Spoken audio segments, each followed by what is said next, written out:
We thought we'd introduce you to Bode Miller, because in a few weeks, he'll be flying into your living rooms at 90 miles an hour. Bode is a skier, one of the best American skiers ever. He is expected to win gold at the Winter Olympics. Right now, the 28-year-old is the reigning world champion, because last March he won the World Cup title. That's the World Series of skiing. He is the first American to do that in 22 years. If you've never heard of him, that's because ski racing is not a big spectator sport in the United States. But that could change. Bode Miller could change it, the way Lance Armstrong changed cycling, because he's quite a phenomenon, both on the slopes and off. Come on, Bode. Crush this thing. Bode's exciting to watch because you never know whether he's going to make it. It's not a question of whether he'll win, but whether he'll finish the race. On his skis, Bode Miller falls more than any other world champion. Last year, in the process of winning the World Cup, he fell or just didn't finish a third of his races, and many of the falls are just blood-curdling. But when he begins to lose it, don't count him out. His recoveries can be beyond belief. From USA, Bode Miller! Oh. Watching Bode ski can be a risky business. Even if he ends up on his feet or on his skis, sometimes a spectator does not. Oh. Bode Miller is one of the few world-class skiers to ski in all 5 disciplines, from the lightning speed of the downhill, that's the 90-mile-an-hour race, to the intricate ballet of the slalom.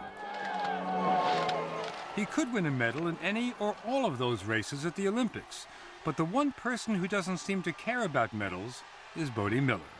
I kind of take pride in the fact that I do things my own way, so whether somebody wants me to get 5 gold medals or whatever it is, I sort of feel like they're all other people's concerns and issues, not really mine. So. Really? I mean, when all these people come up to you and say, Bode, bring us back gold, you can be completely detached from that. I'm not very receptive to other people's ideas in that way, if that's a gentle way to put it. It is a gentle way to put it. I don't really care what anybody else says. What for you would be a perfect Olympics? If I could put down, unbelievable performances, really inspirational, performances that, tugged at people's hearts, where people got emotional and still not come away with any medals, I think that would be the ideal Olympics for me. But Bode's style is far from ideal, at least in the conventional sense. When I took skiing lessons, I was told to bend my knees, lean forward, keep my arms tucked in, and hope for the best. Now watch Bode. He leans backwards, his arms are all over the place, and he skis on the very edge of control. On the edge. Bode Miller ist gestartet. In this race, a famous and infamous downhill race for Bode, he lost one of his skis when he was doing 80 miles an hour and continued down the course on one ski. Bode Miller vorbei nach wenigen Fahrsekunden. Racers don't do that. They just don't do that. How were people reacting? I kind of had an idea that people would think it was pretty funny, and that the coaches would probably be bummed out and, mad like they always are. He was right about that. They were not amused. Bode, what a silly decision to continue down the course. Phil McNichol is the head coach of the U.S. ski team. It could have been really devastating. You mean he could have gotten hurt? Yeah. It would have been, oh, Bode, what a fool. Instead, it was Bode, what an amazing, unbelievable, superhero. But John McBride and Mike Morin, also ski team coaches, say it's precisely Bode's independent streak, his courage, that makes him a champion. What makes him great is right here. What is it up there? I wish I could put my own finger on that. And they say, Bode is attacking more than that downhill course. He's attacking the orthodoxy of ski racing. Alpine ski racing is steeped in tradition. This is the way you ski. This is the way you make a turn. This is the way you go from gate to gate. And then all of a sudden comes along this American phenom, cowboy, who says, I don't like that box over there. I'm going to ski over here. And he starts to do things a totally different way. Different? He isn't training in the ski team's high-tech gym. He's training in an old barn on his family's property in New Hampshire. Watching Bode work out is an extremely tiring thing to do. It's impossible not to imagine what it feels like, and that's exhausting. What kind of shape is he in? Bode Miller is characteristically modest. There's a lot of guys who are in really good shape, but for ski racing, there's no question that I'm in better shape than those guys. Do you enjoy this? No. This is the main machine Bode uses to train. Bode designed it and his uncle built it.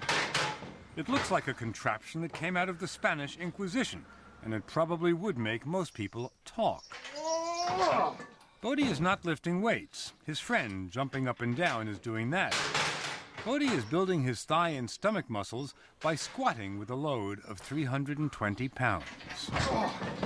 It really does look like a mad invention, you know, like the product of a mad inventor about 100 years ago. If you get a good workout, it feels more like a torture device of some sort. It looks like but that. It's, yeah, you go on the rack. To relax, a few sets of tennis with his father Woody, who is a pro, but still gets coached by his son. It's the easiest thing to change, is the grip. Bode's family runs a tennis camp in New Hampshire.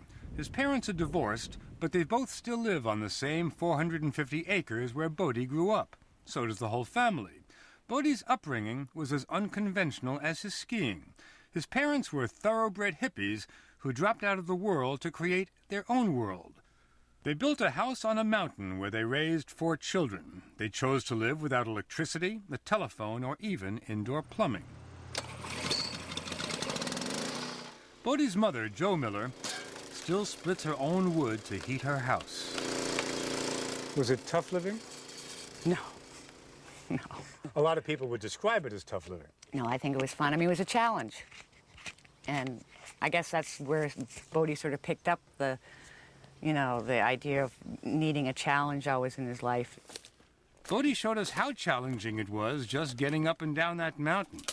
Or at least the getting up part, which was close to a mile hike through the woods. You seem to be having a little trouble. Let me know if you need a rest, if we need to stop and catch your breath. I'll let you know. Thanks.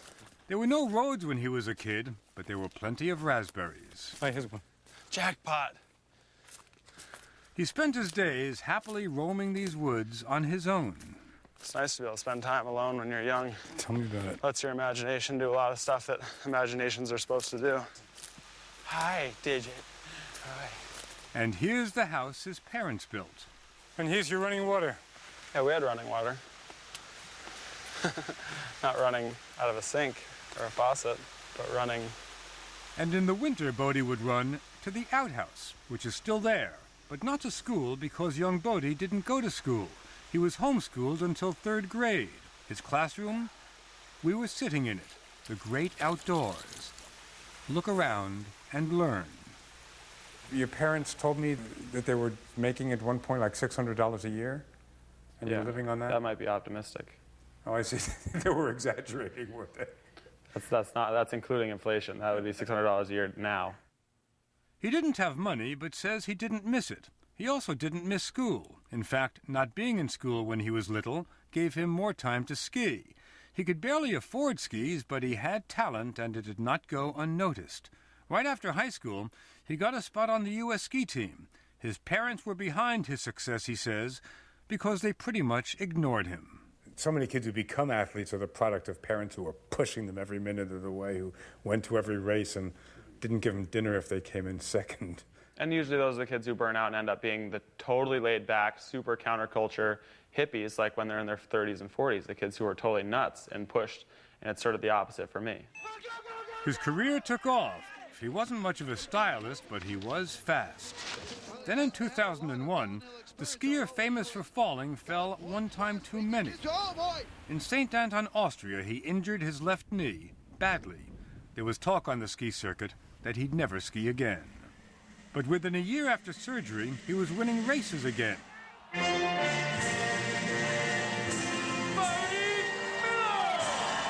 He even won 2 silver medals at the Olympics and kept up the most grueling schedule of any skier, entering every race 3 years in a row. Miller takes the lead. Bode's also known for racing into controversies. He caused quite a stir recently when he said that athletes should only be tested for drugs which are dangerous to their health. Otherwise, he says, leave the athletes alone. Yeah, I know you've never flunked a drug test, but I take it you find the process humiliating? Yeah, I just think it's degrading, and it's insulting. I mean, they make you go in the bathroom and pull your pants down to your knees and hold your shirt up under your chin and pee in a little cup. It's like you're guilty until proven innocent. The outspoken American is the darling of the ski set, especially in Europe. He is mobbed by the media, by autograph seekers, by school children, by women. When he travels in Europe, he lives in an RV with a friend to try and win some privacy. Whatever it is, like that. In America, he's not as famous yet. But Nike is building an advertising campaign around him.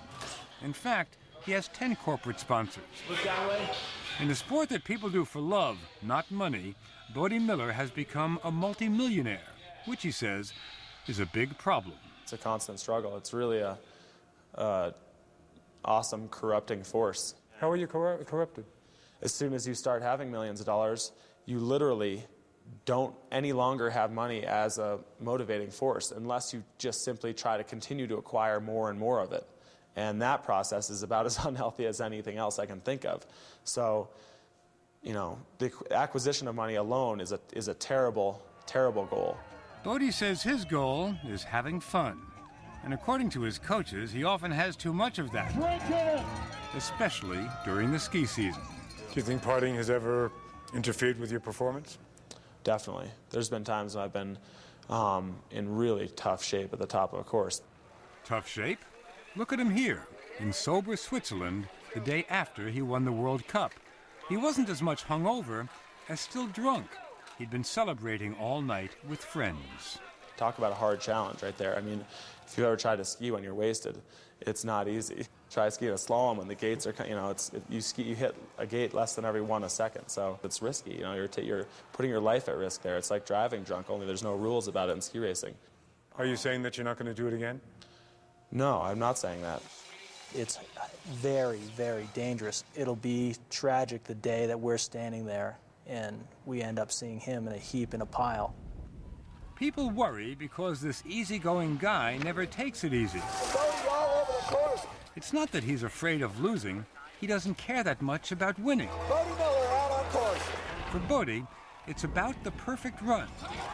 About flying down that mountain, alone, turning a sport into an art form, leaving the world behind.